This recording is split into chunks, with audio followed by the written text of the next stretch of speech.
forever. But we can go back where it all began in Pennsylvania. You were a celebrity in high school. I know wrestling kids that traveled just to watch you wrestle. Let's start where you began in Pennsylvania and the beginnings. Once upon a time, in the land far, far away, Hollidaysburg, Pennsylvania, central Pennsylvania, I started wrestling in ninth grade,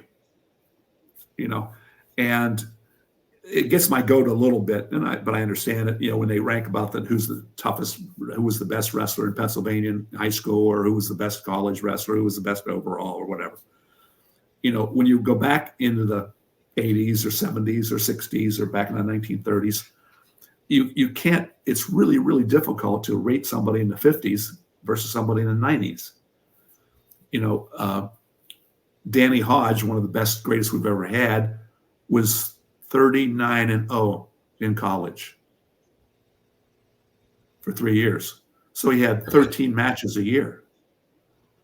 There are college kids having 39 matches before Christmas his freshman year in college these days.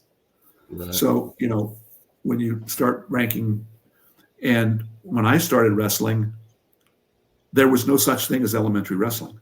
Nobody had elementary wrestling. You didn't start wrestling until junior high.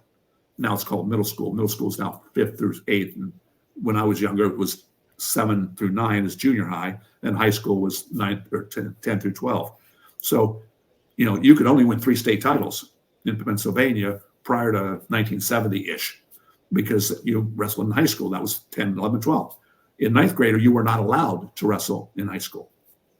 Now, in some high schools, you were. So here I'm going to get another nasty gram from somebody about at certain schools, if the ninth grade class was under the same roof as the high school, they were allowed to compete, but they were rare. So there's always that exception, but for the most part. And, you get, I think probably in Cary Kolat, I think is probably the greatest we've ever had in Pennsylvania in high school level. He was amazing. But I think he started when he was 2 months old, 3 months, something like that. Yeah, right. No, he wasn't that young. But he did have quite an elementary program and success there. By the time he got to high school, junior high or middle school, he already had, I don't know, more matches than I had on my whole high school career. So he had an opportunity to sharpen his skill set and did a great job. But so can you rate what Wade did versus Cary? No. I mean, I'm not even anywhere close to being in his league. I think he was the greatest we've had in Pennsylvania, and we've had a lot of great ones in Pennsylvania. And I'm sure there's other people who write me poison pen letters that say, well, I think Mike Johnson of Clearfield was, or whatever. But there were some good ones. A fun Cary Kolat story. I think it was his junior year, might have been his senior year. He's Mr. Everything, and deservedly. And he was wrestling in the semifinals, and they didn't seed in Pennsylvania. They don't, if you're a state champ and state runner-up, they don't put you in the opposite brackets. It's just you come out of District 7, you happen to be in this bracket, and the District 6 were in this bracket, and you happen to be in. Well, anyhow, Cary had the defending state champion in the semis from the year before. And at the end of the first period, I think it was 12-2. And Cary was killing him. I mean, it was just a mismatch. So the referee flips the coin, goes to the kid who's getting beat, the defending state champion. He goes, you win. What would you like to do? Top, bottom, or neutral? And the kid turned to the referee and said, I'd like to be in the other bracket if it's not too late.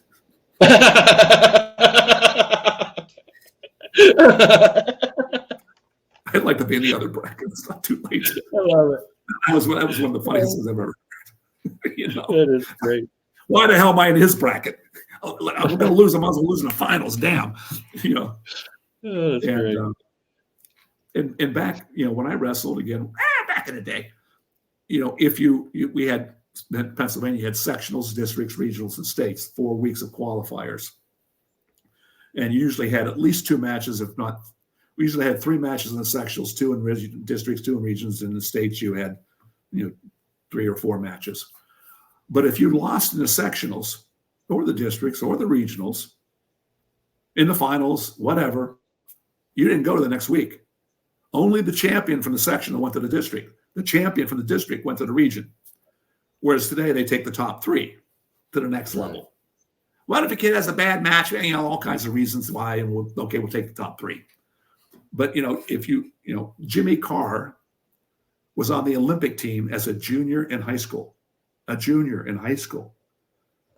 right, senior Olympic team. What an athlete. The whole Carr family. Yeah. And he lost in the region finals to Henry Green from Huntington in what a lot of people think was the greatest wrestling match they have ever seen in Pennsylvania in high school history. I mean, those two were just 2 cats fighting over a ball of yarn. And, and Henry came out and won, and then he won states. Where did Jimmy go? Home. He didn't go to states. He didn't have a chance for a rematch. If you didn't win, you didn't move on. Today, he'd have been probably in the finals and maybe would have reversed it and won the states again. But here he is. He didn't even make it to states his senior year, and he was on the Olympic team the year before. Wow, Pennsylvania must be pretty damn tough. Yeah, they are. It is pretty tough in PA. It's a little history, a lot of fun. So